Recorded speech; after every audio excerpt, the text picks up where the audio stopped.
నేను కొంచెం మిడిల్ క్లాస్లో ఉన్నాను, నాకేమి నవరత్నాలు రావు. కాకపోతే నేనున్న కాన్స్టిట్యుయెన్సీ కమర్షియల్గా ఎలా డెవలప్ చేయాలనుకుంటున్నారు అంటే ఐటీ కంపెనీస్ని ఈ 5 yearsలో అయితే మనకేం పెద్ద కంపెనీస్ రాలేదు.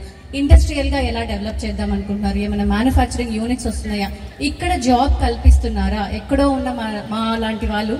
నేను ఇప్పుడు హైదరాబాద్ నుంచి ఇక్కడికి వచ్చానండి. మళ్ళీ నాకు ఇక్కడ ఐటీ జాబ్ లేక I'm planning to go back to Hyderabad. అలా కాకుండా ఇక్కడే మనకు ఐటీ డెవలప్మెంట్ అంటే కమర్షియల్గా స్టేట్కి ఇన్ఫ్లోస్ ఎలా తీసుకురావాలనుకుంటున్నారు. మన దగ్గర ఉన్న డబ్బులన్నీ ఖర్చు పెట్టి నవరత్నాలు చేసేసామండి. సో స్టేట్కి ఇన్ఫ్లోస్ ఎలా తీసుకురావాలనుకుంటున్నారని మీ మిషన్లో మాకు క్లియర్గా తెలియాలని మేము కోరుకుంటున్నాం.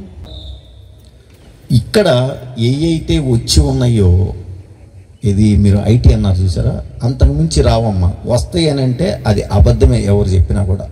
ఎందుకు అబద్ధం అని అంటారేమో, వైజాగ్ అనేది మోర్ కనెక్టివ్ దాన్ విజయవాడ. ఏమా చెన్నైకి కానివ్వండి, బెంగళూరుకి కానివ్వండి, హైదరాబాద్కి కానివ్వండి.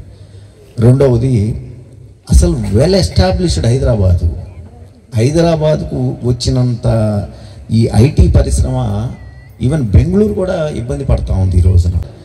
ఇక్కడ మేము ఐటీ తీసుకొస్తాము, మేము దీన్ని చాలా పెద్ద పెద్ద నగరాలుగా చేస్తాము అని అంటే మాత్రం నేను మాత్రం దాన్ని నమ్మనమ్మా. అది మీ విజ్ఞతకే వదిలేసేస్తాను తల్లి. రైట్.